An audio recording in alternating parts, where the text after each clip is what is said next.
Hi, and welcome to Granger Reads. I'm Edwin Dis, and I'm here with Mrs. Havea. Mrs. Havea. Nice having you here. And what book do you have for us today? I have The Rent Collector by Cameron Wright.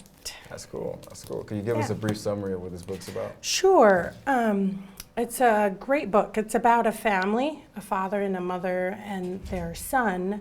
They lived out in the dump in Cambodia. Really inspiring story. And it's about their struggle, day-to-day struggle. The dad would go out and collect recyclables and try to gather out stuff to try to get money to pay for their rent and to get food.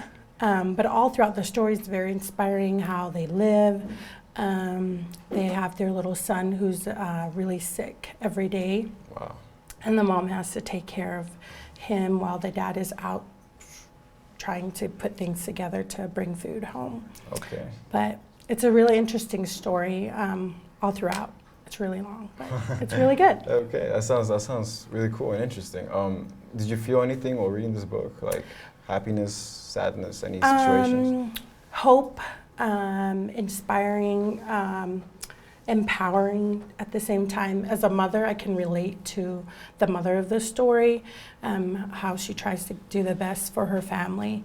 But throughout the story, it talks about the rent collector, who's this mean, drunken lady who would come every time and try to get money to pay for their rent. And she one day caught this book that was laying on the side that the mom had found, didn't know how to read it, but the rent collector did, and they bonded through this book and created this relationship that they could read together. That the rent collector could teach this mom how to read, and the mom knew that would be the only way out of this dump and to create a life for her son. So it's a very inspiring, and I can relate to it. I have a little boy. And you know, as a mother, you just want the best for your kids, and I think this mom knew that this was going to be the way out to help her son, was to be able to read and get out of the dump in a way. So. Yeah, and did this book make you think of anything in particular? Yeah, I think of a lot of things. I think with this book, it can touch not only just me as a mother, but as for the young ones, it gives you hope, really, that education could be the way out from whatever the path might be that you've seen in your own life.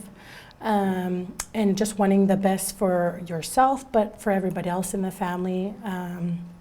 And in a way, too, with this book, I think about our own kids in the school and the kids that I work with as a counselor, and seeing sometimes we don't fully understand their story until you really seek out and sit and listen.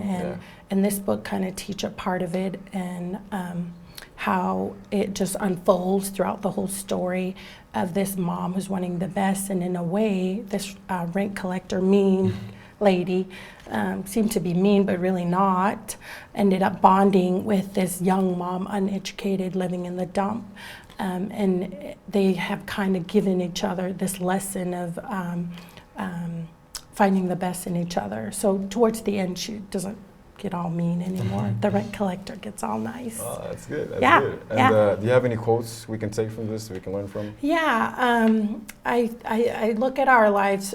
The most important, difficult battles in life sometimes are those fights that we have within. Yeah. So it's a Chinese proverbs, but the most difficult battles in life are those that we fight within. So sometimes, again, not knowing the stories of maybe what you have come from and where I come from, we face struggles, battles in our own lives in different ways.